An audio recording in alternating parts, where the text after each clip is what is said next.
अमित ठाकरे बोलतात, नुकतीच त्यांनी शेलारांची भेट घेतली आहे. हां, हे मी तुम्हाला देतो नंतर.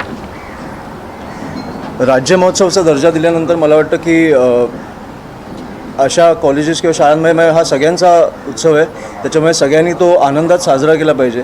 आपले बरेचसे लोक कोकणातून येतात, तिकडे गावी जायचं असतं त्यांना, आई वडील गेले तरी पोरगा इकडे किंवा मुलगी इकडे परीक्षेसाठी थांबली तर कुठेतरी ते तणावाचं वातावरण असतं. म्हणून आमची एवढीच मागणी होती की ह्या काळात सगळे परीक्षा रद्द कराव्या आणि सगळ्यांनी हा सण आनंदात साजरा करावा.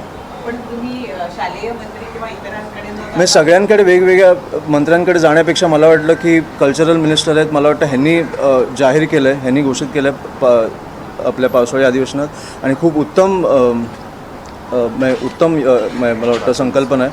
त्याच्यामुळे मला वाटतं की त्यांच्याकडे येऊन त्यांनी सगळ्यांना एक परिपत्रक काढायला सांगितलं तर बरं होईल. आता मला वाटतं 27 तारखेला उत्सव चालू होतो आहे, त्याच्यामुळे सगळीकडे जाण्यापेक्षा एकीकडून एक निरोप गेला तर मला वाटतं बेटर होईल.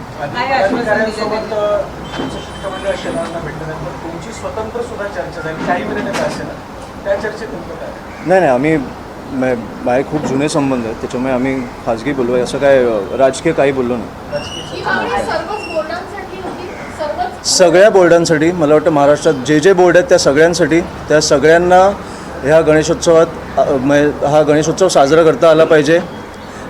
सुट्टी परीक्षा तर नकोच पण सुट्टी पण मिळाली पाहिजे एवढी आमची मागणी होती.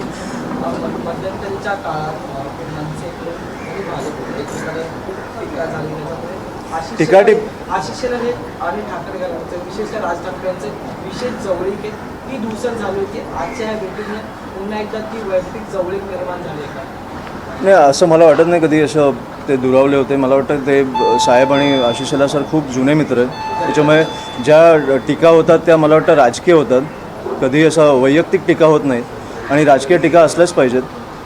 जर विरोधी पक्ष असतील तर मला वाटतं की सरकारवर टीका केल्याच पाहिजेत. काही चुकत असतील तर आम्ही कधी चुकलं तर तुम्ही आम्हाला समजवलं पाहिजे. त्याच्यामुळे ह्याच्यात वैयक्तिक कधी दुरावा होत नाही.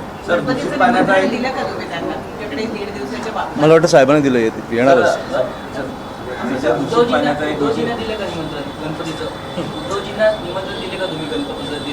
सरप्राईज आहे, सरप्राईज आहे. दूषित पाण्याचा देखील मोठ्या प्रमाणात पाणी पुरवठा होत आहे आणि आजार. मला वाटतं की आज आपण इथपर्यंत मर्यादित ठेवू, कारण त्या दिवशी पण साहेबांनी टाउन प्लॅनिंगबद्दल एवढं उत्तम मांडल्यानंतर तुम्ही रायनो चालवला. त्याच्यामुळे आज महत्त्वाचं की गेले 4-5 दिवस मुंबईत जो पाऊस पडला त्या पावसानं खूपच बेहाल झालेत मुंबईकरांचे. 2,500 खड्डे हे अवघ्या 5 दिवसांमध्ये मुंबईच्या रस्त्यांना पडलेले आहेत. पालकमंत्री सुद्धा आहेत. मी अनेक वर्ष बोलतोय, ह्याच्यासाठी एकच उत्तर आहे, ते म्हणजे राज ठाकरे. सरकार आले गेले किती वर्ष बघतोय आपण, हे पहिल्यांदा नाही साचलंय पाणी. एकच उत्तर आहे, एकदा संधी द्या.